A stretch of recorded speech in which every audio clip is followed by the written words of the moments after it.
Welcome back to Munroe's Corner. We back with another reaction, man. Road to 20K. Thank y'all for everybody for subscribing. Much love, man. The channel's growing crazy, man. So if you enjoy this reaction, make sure you like and subscribe before you leave here. All right. Shout out to Tommy Soul for posting me on this community tab, man. Much love, man. Appreciate that. I was like, wow. my little bro King Blitz, he let me know about it. I was like, that's amazing. So let's get into it. This is Thomas Sowell, Welfare.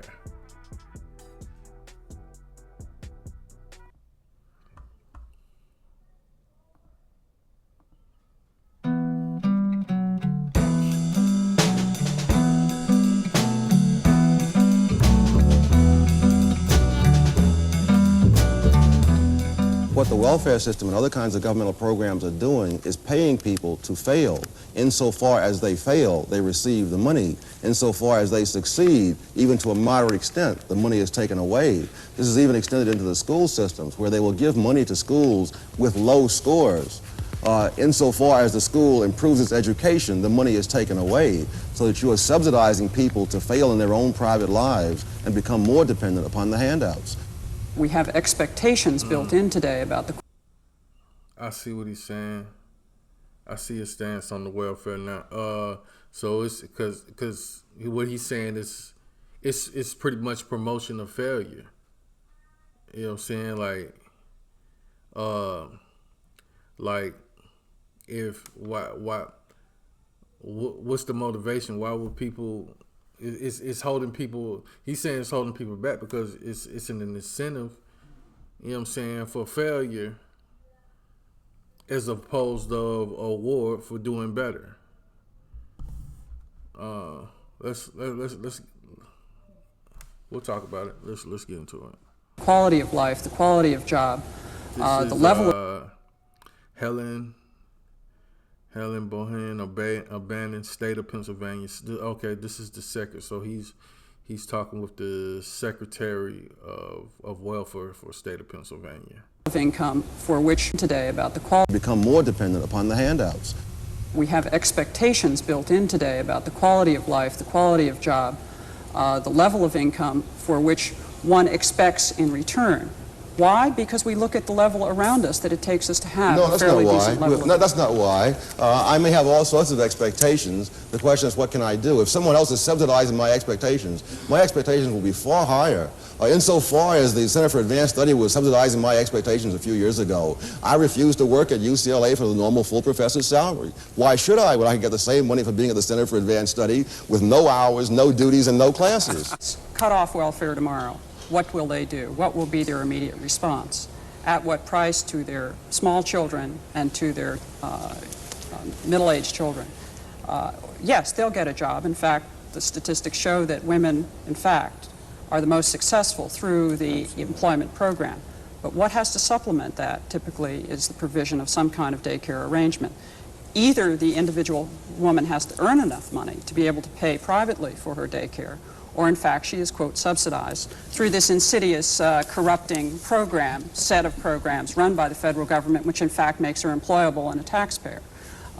It's an interesting notion of trying to get people in a productive mode. Tom, so you know what I'm saying? And along with that, she's saying like when the women get off the welfare or whatever, that pretty much like that who have children, that daycare takes a huge chunk out of it. Just put that chunk that daycare takes pretty much puts them in the same position they was in before they had the job. So let's say this, like, how about we put some government programs in place where we can you know, have more affordable daycare? Because I'm not gonna lie, daycare, oh man, daycare had us in a tough spot. Daycare had me and my wife in a tough spot at one moment, man. It was like we was almost paying more in daycare than we was paying for our rent. But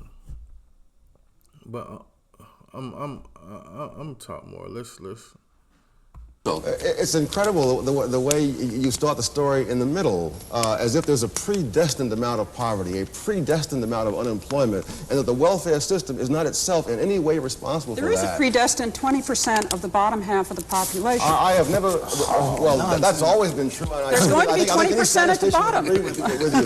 It's also true that 20% of the bottom population doesn't have to be living on the government and ruled by the government. You mentioned, for example, the female-headed household. Many of those, in addition to the grown woman who has all the kids, are teenage pregnancies. There's not a predestined amount of teenage pregnancy. I grew up in an era when people, and particularly blacks, were a lot poorer than today, faced a lot more discrimination than today, and in which the teenage pregnancy rate was a lot lower than today. I don't believe there is a predestined amount of teenage pregnancy, a predestined amount of husband desertion.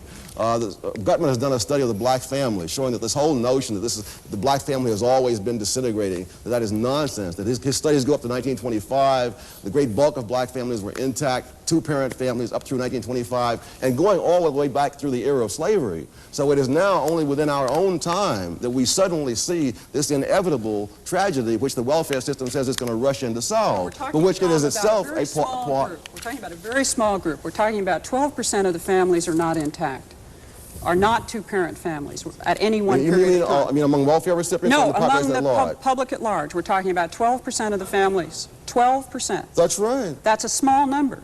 But Not of still those on welfare. We're still talking about a significant component of the bottom 20% that are the bottom 20%. Whether they are above the poverty line or below the poverty line, they are still the bottom 20%.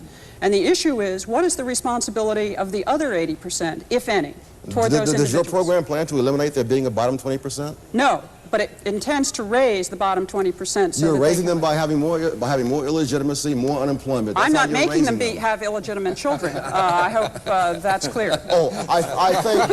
Oh, you don't have to do that. You simply subsidize it.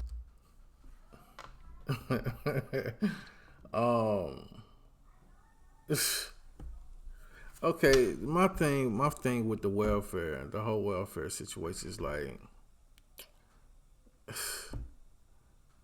all right. So you have people.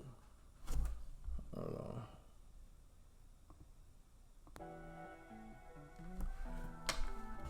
All right. So with the welfare system, like you have people who cannot care for themselves.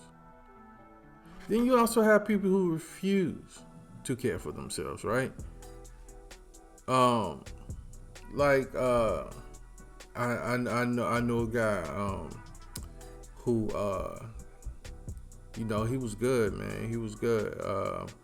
He was working industrial jobs all of his life, and he got hurt on the job.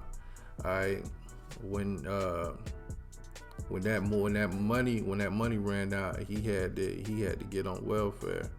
And during his time on welfare, he used that because he couldn't work no industrial jobs no more because of the accident he had. So he had to learn a new skill. And during that time he was on welfare, he learned a new skill and was able to get a job in a new field where he could work from home.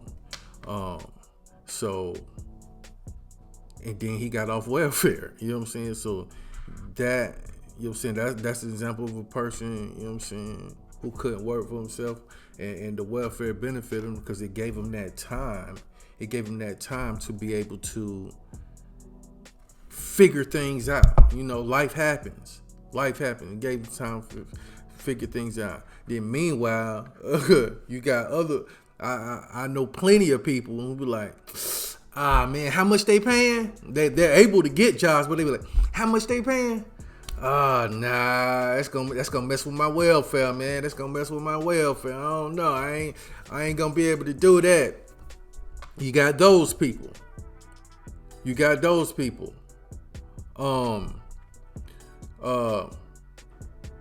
I'm more like my friend, cause like I got laid off during, I wasn't on welfare, but I got laid off during 911. Right after 911, I got laid off. I was supervisor at this job up in Lawrenceville. Pretty good job. was working in the clean room or whatever. And I had worked myself up to supervisors. It's about to work no, I was assistant supervisor, about to work myself to supervisor. And 911 hit, got laid off. Boom. Whole world crashed down. Alright, so the money that I got from the job, I had a certain amount of time. So I went, I was like, man, I kind of wanted to get out the industrial field. I always been a filmmaker and music artist or whatever, but I always had a job too, because I'm not irresponsible. I gotta take care of myself. But I had to figure things out, and during that time, I found some. I got a grant to go to learn get in the IT field or whatever. So I took that time. I had a certain amount of time before that money ran out that I was getting from the job after they laid me off to get to it. So I wouldn't say get rid of welfare. I would say let's put a time limit on it, which pushes people. If I work good on deadlines. If I don't have a deadline, I'm not gonna be as on it. But because a lot of times I give myself a deadline, because I need that. And you give people deadlines, then people gonna be on it. Like, if you know you got this deadline, you gonna be out on your ass, you gonna get to it. So I wouldn't say get rid of welfare. I would say let's put a deadline on it, and let's also judge it case by case.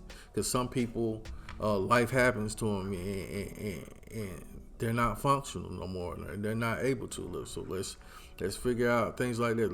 Let's figure out more programs that we can do for when people get off welfare, that they're still not in a crippling position because of the high cost of daycare and stuff like that. Let's have more affordable, daycares and programs like that.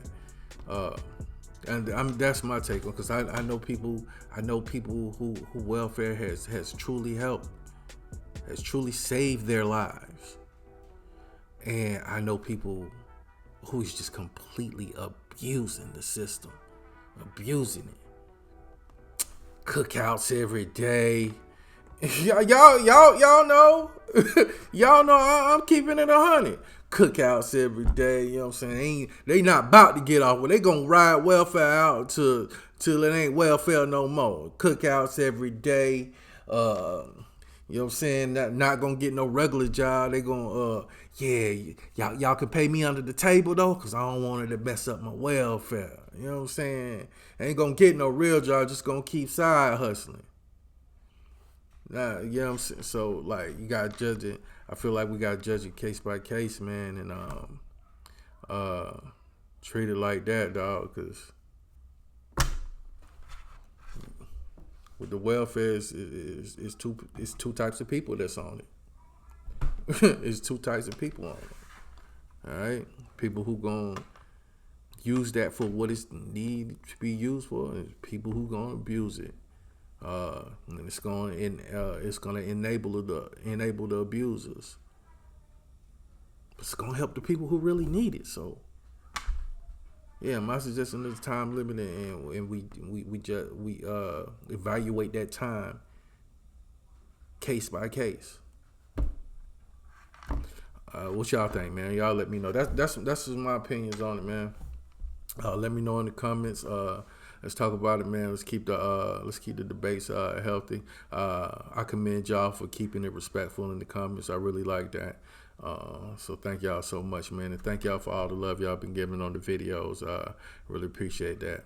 So if you enjoyed this reaction, all I ask for is a like for the algorithm and subscribe for the channel growth, man. We on the road to 20K. We getting there by the end of May. Let's get it, baby. All right, man. Peace out, man. Y'all have a great day today, man. One love. All right.